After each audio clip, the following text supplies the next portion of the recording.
প্রথম অধ্যায় ফাজায়েলুল কোরআন। ওহী অবতরণ পরিক্রমা। প্রথম হাদিস। কিভাবে ওহী নাজিল হইল, কোন আয়াত প্রথম নাজিল হইল শীর্ষক অধ্যায়ে ইমাম বুখারী রহমতুল্লাহ আলাইহি বুখারী শরীফে হযরত ইবনে আব্বাস রাদিয়াল্লাহু তাআলা আনহু হইতে একটি হাদিস বর্ণনা করেন। উহাতে তিনি বলেন, আল কোরআন যেহেতু অতীতের সকল আসমানি গ্রন্থের সংরক্ষক, তাই উহাকে আল মুহাইমিন বলা হইয়াছে।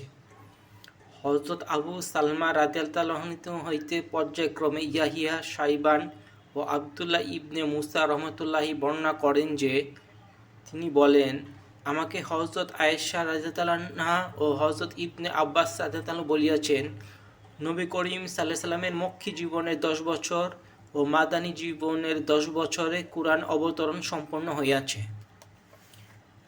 হযরত ইবনে আব্বাস রাদিয়াল্লাহু আনহু হইতে ইমাম বুখারী রহমতুল্লাহ আলাইহি যে আল মুহাইমিন শব্দের ব্যাখ্যা বর্ণনা করিয়াছেন, উহা দ্বারা তিনি সূরা মাইদার তাওরাত ও ইনজিল সম্পর্কিত আলোচনা প্রসঙ্গে আল্লাহ তাআলার অবতীর্ণ এই আয়াতের প্রতি ইঙ্গিত প্রদান করিয়াছেন।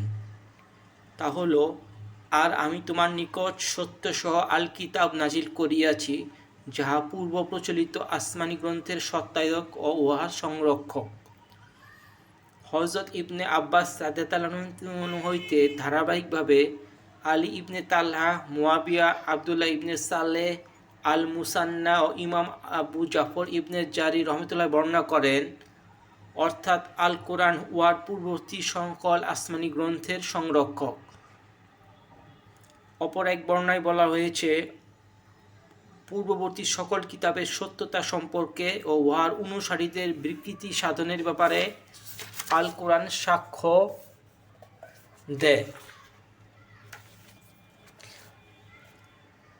ইবনে আব্বাস রাদিয়াল্লাহু তাআলা হইতে পর্যায়ক্রমে ইমাম আবু ইসহাক সাবি, সুফিয়ান সাউরি ও একাধিক অন্যান্য ইমাম বর্ণনা করেন,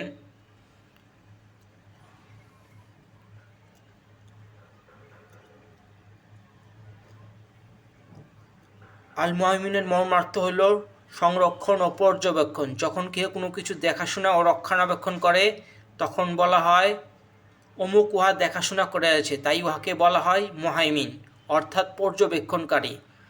আল্লাহ তাআলার এক নাম মুহাইমিন, অর্থাৎ তিনি সকল কিছুরই পরিদর্শক, পর্যবেক্ষক ও সংরক্ষক। যে হাদিসে বর্ণিত হইয়াছে যে, নবী করিম সাল্লাল্লাহু আলাইহি ওয়াসাল্লাম কুরআন নাজিলের 10 বছর মক্কায় ও 10 বছর মদিনায় ছিলেন, উহা ইমাম বুখারী রহমতুল্লাহ আলাইহি তার বুখারী শরীফে একাই উদ্ধৃত করেন। মুসলিম শরীফে উহা উদ্ধৃত হয় নাই। অবশ্য নাসাই শরীফে ইবনে আব্বাস রাদিয়াল্লাহু আনহু ও হযরত আয়েশা রাদিয়াল্লাহু তাআলা আনহা হইতে উহা পর্যায়ক্রমে আবু সালমা, ইয়াহইয়া ইবনে কাসির ও শাইবান ইবনে আব্দুর রহমানের মাধ্যমে বর্ণিত হইয়াছে। ইবনে আব্বাস রাদিয়াল্লাহু তাআলা আনহু হতে ক্রমাগত ইকরামা, দাউদ ইবনে আবু হিন্দ, ইয়াজিদ ও আবু উবাইদ আল কাসিম বর্ণনা করেন, কদরের রাত্রিতে পৃথিবীর আকাশে কুরআন একই সঙ্গে অবতীর্ণ হইয়াছে। তারপর 20 বছর ধরিয়া উহা পৃথিবীতে অবতীর্ণ হইয়াছে। অতঃপর তিনি আয়াত পড়েন, আর কুরআনকে আমি পৃথক পৃথক করিয়া নাজিল করিয়াছি, যেন মানুষের কাছে তুমি উহা বিরতি সহকারে পাঠ করো, এবং উহা আমি যথাযথভাবেই নাজিল করিয়াছি। এই বর্ণনাটি বিশুদ্ধ।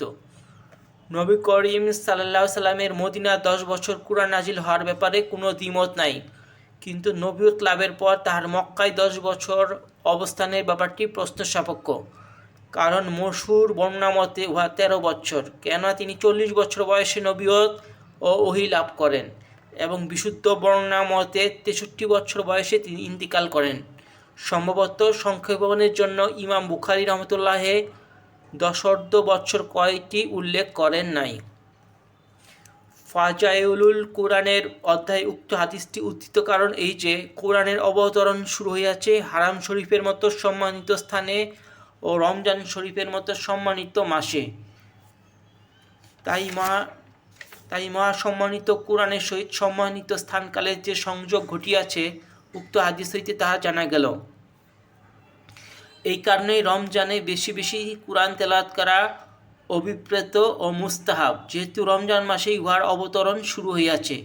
তাই জিব্রাইল আলাইসাল্লাম ও রমজান মাসে আসিয়া রসুল সাল্লামের কোরআনের শুনানি নিতেন। তাহার ইন্তেকালের বছর জিব্রাইল আলাইসাল্লাম 2 বার আসিয়া তাহার তেলাওয়াত শুনেন, যাহাতে কোরআন তাহার স্মৃতিতে স্থায়ী হইয়া যায়।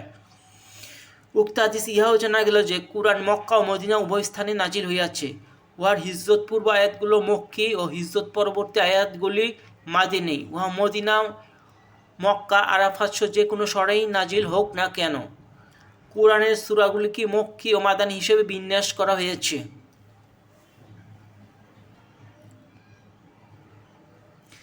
আবু উবায়দ রহমতুল্লাহ বলেন, আমাদিগকে আবু মুয়াবিয়া তাহাদিগকে এক ব্যক্তি আমার সহিতে, তিনি ইব্রাহিম হইতে ও তিনি আলকামা হইতে বর্ণনা করেন, কোরআনের যাহা ইয়া আইয়ুহাল্লাযিনা আমানু দ্বারা শুরু হইয়াছে উহা মদিনায় অবতীর্ণ হইয়াছে। পক্ষান্তরে যাহা ইয়া আইয়ুহান্নাসু দ্বারা শুরু হইয়াছে উহা মক্কায় অবতীর্ণ হইয়াছে। অতঃপর আলকামা বলেন, আমাদিগকে আলী ইবনে মুআব্বাদ আব্দুল মালি হইতে ও মাইমুন ইবনে মিহরান হইতে বর্ণনা করেন, কোরআনে যা ইয়া আইয়ুহান্নাস ও ইয়া বানি আদামা দ্বারা শুরু হয়েছে তাহা মক্কি, এবং যা ইয়া আইয়ুহাল্লাযিনা আমানু দ্বারা শুরু হয়েছে তাহা মাদানী। তাহাদের একদল বলেন, কোনো কোনো সূরা 2 বার নাজিল হয়েছে, একবার মক্কায় ও একবার মদিনায়, আল্লাহই ভালো জানেন। অপর একদল মক্কি সূরার কিছু আয়াত মাদানী বলিয়া আলাদা করেন, যেমন সূরা হজ ইত্যাদির কিছু আয়াত। মূলত বিশুদ্ধ দলিল দ্বারা যাহা প্রমাণিত হয় শুধু তাহাই সত্য, আল্লাহই সর্বজ্ঞ।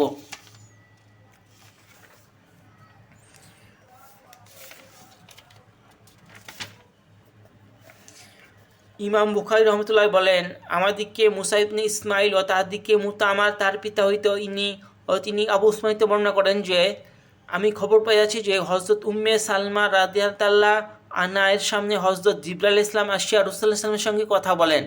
তখন নবী করিম সাল্লাল্লাহু আলাইহি সাল্লাম হযরত উম্মে সালামা রাদিয়াল্লাহু আনহাকে প্রশ্ন করে, বলতো এই লোকটিকে? তদুত্তরে তিনি বললেন, দাইয়াতুল কালবি। তারপর যখন রাসূলুল্লাহ সাল্লাল্লাহু আলাইহি সাল্লাম মসজিদ থেকে খুতবায় হযরত জিবরাইলের আগমনের কথা বলিলেন, তাহা শুনিয়া হযরত উম্মে সালমা রাদিয়াল্লাহু আনহা বলিলেন, আল্লাহর কসম, আমি তো দাহিয়া কালবি ছাড়া অন্য কেউ বলিয়া ভাবিতেই পারি নাই।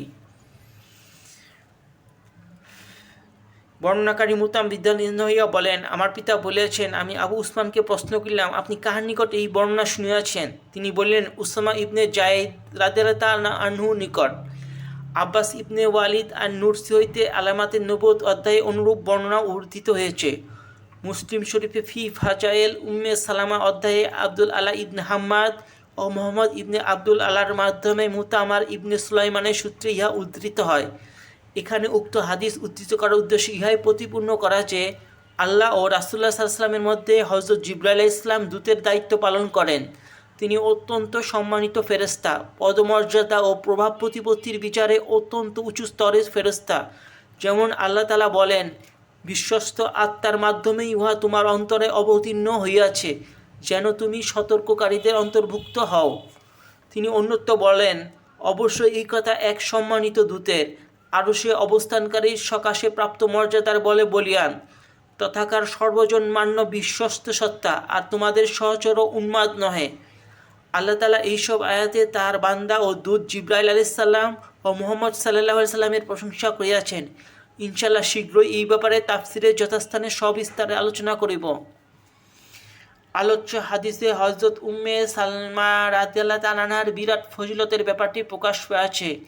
ইমাম মুসলিম রহমতুল্লাহের বর্ণিত হাদিসে লেখা যায়, তিনি শ্রেষ্ঠতম ফেরেশতা জিবরাইল আলাইহিস সালামকে দেখিয়াছেন ও কথোপকথন শুনিয়াছেন। এই হাদিস দাহিয়া কালবিরও মর্যাদা প্রকাশ পেয়েছে, কারণ জিবরাইল আলাইহিস সালাম অধিকাংশ সময়ে দাহিয়া কালবির রূপ ধারণ করিয়া রাসূল সাল্লাল্লাহু আলাইহি সাল্লামের কাছে আসিতেন। তিনি অত্যন্ত সুন্দর চেহারার লোক ছিলেন। উসামা ইবনে জায়েদ ইবনে হারিসা কালবি তাহারি গোত্রের লোক ছিলেন।